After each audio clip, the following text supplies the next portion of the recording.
Walang kasinungalingan, serbisyong totoo lang.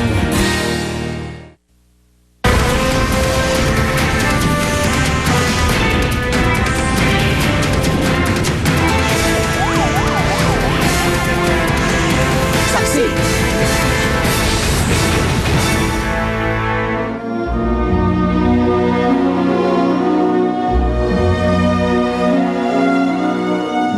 Patapos ang mahigit isang buwan sa ospital, Dolphy, pumanaw na sa edad na 83. buong showbiz industry nagduluksa sa pagpanaw ng Comedy King. Naging buhay at showbiz career ni Dolphy sasariwain.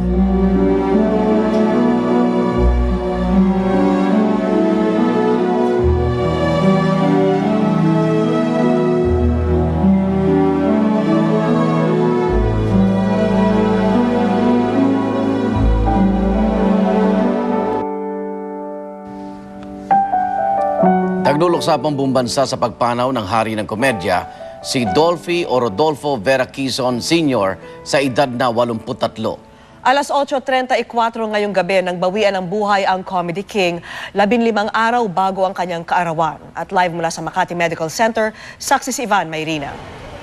Ivan?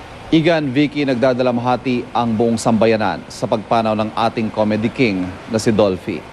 Narito po't babasahin natin ng kabuuan ng statement ng Makati Medical Center na inilabas bago mag-alas 10 ngayong gabi. We would like to inform the public that Mr. Rodolfo Dolphy Quezon passed away today at 8:34 p.m. due to multiple organ failure secondary to complications brought about by severe pneumonia, chronic obstructive pulmonary disease, and acute renal failure. We join the entire Filipino community in praying for the soul of Mr. Quezon and his dearly beloved family and friends. To the Quezon family, we extend our deepest condolences. Ito po ay galing kay Dr. Jake Marte, Patient Relations Officer ng Makati Medical Center. Marami po nagulat sa balitang ito dahil kanina lamang na sa medical bulletin na inilabas alas 4 ng hapon, sinabing maganda naman daw ang response ng Comedy King sa treatment sa kanya bagamat hindi siya ganun kasigla kumpara kahapon. At hanggang sa mga oras na ito, wala pong humaharap sa mga kawani ng media na sinumang miyembro ng pamilya Quezon. Kasunod ng balitang pumanaw na nga ang Comedy King, ay nagkaroon ng biglaang pagtitipon ng mga fans sa tapat ng Makati Med. Lahat nais daw makiramay sa mga naulila ng isang taong nagpatawa sa ilang henerasyon ng mga Pilipino. Kasabay nito may ilang pulis na rin ang nagbabantay pero ng ating tanungin, crowd control lamang daw ang kanilang pakay sakaling dumagsa ang mga tao dito. Hanggang ngayon po ay wala pa tayong namamataan na miyembro ng pamilya at batay sa impormasyong ating nakuha sa ating pagdating dito, ang tumatayong tagapagsalita ng pamilya na si Eric Quezon ay nasa isang taping daw sa Dinalupihan, Bataan at bibiyahe papabalik ng Maynila para humarap sa mga kawani ng media. Wala tayong kumpirmasyon kung nakabalik na po si Eric Quezon at kung anong oras siya magbibigay ng official statement sa ngalan ng buong pamilya. Wala rin tayong impormasyon kung sino-sino ang nasa loob ng ospital ng pumanaw ang ating Comedy King, 8:34 nga kanina. Wala pa rin po tayong detalye, bagamat tulad ng nakikita nyo yan po ang nakita nating karo ng Heritage Memorial Park sa Taguig at unconfirmed reports, doon po ibuburol ang ating Comedy King. Ang detalye ng burol, atin pong ibabalita kapag naisapinal na ng mga miyembro ng pamilya. Igan, Vicky? Yes, Ivan, ano ang atmosphere dyan ngayon sa Makati Medical Center? Vicky, parang may collective sense of shock and surprise kahit papaano dahil tulad nga ng nasabi natin, ilang araw na natin binabalita, gumaganda ang kondisyon ng ating Comedy King and then comes this news na biglaan pumanaw na siya. Kaya parang nagkaroon nga tayo ng spontaneous gathering ng mga fans dito. Lahat may kanikanyang mga sinasariwang alaala tungkol sa mga nagpatawa sa kanila na mga TV show o pelikula ng Comedy. Ika nga, parang lahat tayo dito nawalan eh. Lahat may masasabing personal experience na napatawa ng Comedy King, mapa John and Marcia man yan o Home Along the Riles man yan. Vicky. Alright, Ivan, aantabayanan na lang namin yung iba pang detalye tungkol sa burol. Maraming salamat sa iyo, Ivan Mayrina. Dagsa naman ngayong gabi sa Makati Medical Center ang maraming fans ni Comedy King Dolphy matapos ngang mabalitaan ang kanyang pagpanaw. At mula sa Makati, saksi si Mav Gonzales. Mav. Igan, simula nga ng mapabalita na pumanaw na ang King of Comedy na si Dolphy. Simula kaninang alas 9 ng gabi ay nagdagsaan na ang mga fans niya rito at kahit umuulan, patuloy sila na nag-aantabay dito sa harapan ng Makati Medical Center. Kanina meron nga tayong ilang nakausap kagaya ni Aling Tessie na sabi, ilang gabi na raw siyang nagbabantay dito sa harapan ng ospital para makita ang lagay ng hari ng komedya. Ako, 56 na ako. Bata pa ako, talaga idol ko na yan.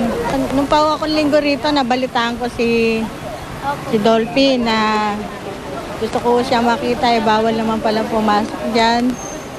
Tapos nag-aantabay ako dito, gabi-gabi. Igan, mabilis nga na nagdatingan ang mga miyembro ng media at mga fans ni Dolphy. Pero ang kauna-unahan natin na nakita na miyembro ng pamilya niya at saka mga kaibigan ay ang artista na si Liz Alindogan. Nung nakita nga natin si Liz kanina, medyo in shock pa ang itsura niya. Ninenervous ako kasi nga, siyempre yun ang tatay ko sa showbiz. Yun, nalulungkot talaga ako. Grabe, sabi ko kay Carmi, alika, kaya tumakbo na ako dito para makita ko man lang. Nagdagdag na rin ang security dito sa ospital at may mga pulis na rin na nakatalaga dito sa may lobby. Pero organized naman yung mga fans at wala namang nagpumilit na makapasok sa ospital. Nang makausap natin sila kanina, inalala ng mga fans ang mga paborito nilang palabas ni Dolphy. Bata pa po ako, ina-idolize ko na po siya. Lagi ko po napapanood yung mga pelikula niya. Pag nagigising po ako, nakikita ko po yung palabas na nanonood po ako. Mula pagkabata pa siya, pagkabata ko pa, pinapanood ko na siya. John and Marcia pa lang, sinasubaybayan ko na siya. Tapos Home Along the Rails. Siya, nakikiramay kami sa lahat po ng mga anak niya. Nakikiramay po kami lahat.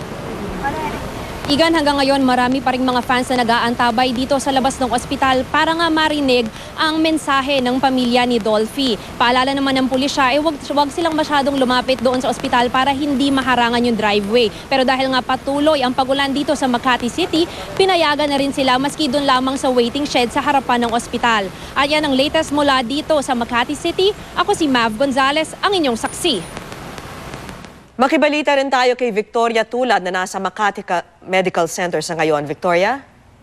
Vicky, sa ngayon ay nandito tayo sa may parking lot ng Makati Medical Center sa harap ng Salcedo Street kung nasaan ang karo ng Heritage Park Funeral Homes.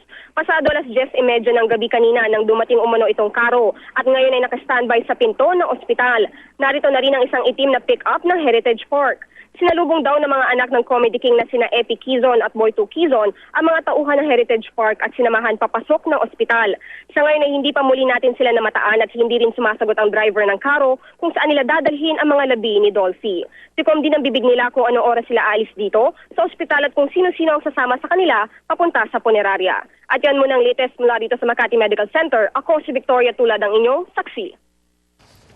Pneumonia, chronic obstructive pulmonary disease, toxic metabolic encephalopathy, ilan po yan sa mga karamdamang ininda po ng Comedy King.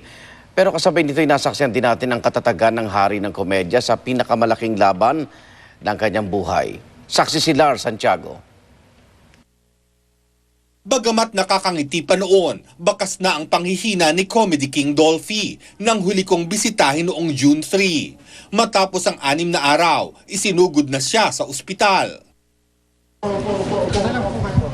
Sa panahong ito, ayon sa anak na si Eric Quizon, mahigit 10 beses nang nagka-pneumonia ang Comedy King at paulit-ulit ang naging confinement sa Makati Medical Center. Inaalala na rin noon ang chronic obstructive pulmonary disease ni Dolphy kung saan nagsisikip ang kanyang baga.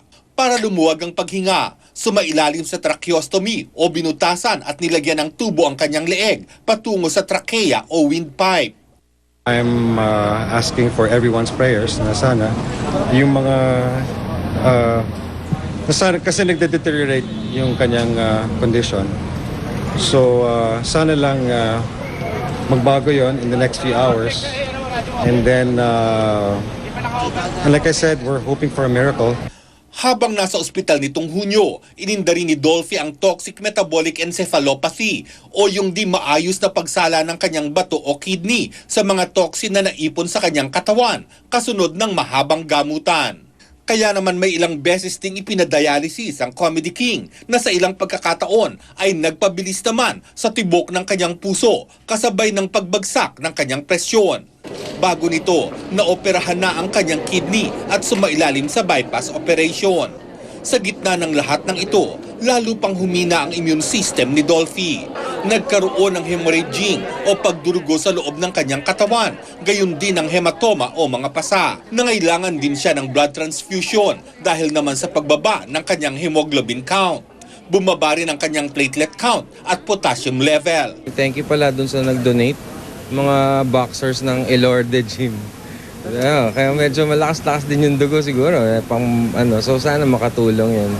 Sa buong panahong ito, bagamat handa sa anumang kahihinatnan ng Comedy King, hindi na ubusan ng pag-asa ang kanyang pamilya. Bukod sa kanila, naging kaagapay rin ng Comedy King sa pinakamatinding laban ng kanyang buhay, ang dasal ng publiko, na hindi lang miminsan niyang pinangiti, inaliw at pinasaya. Ako si Lars Santiago, ang inyong saksi.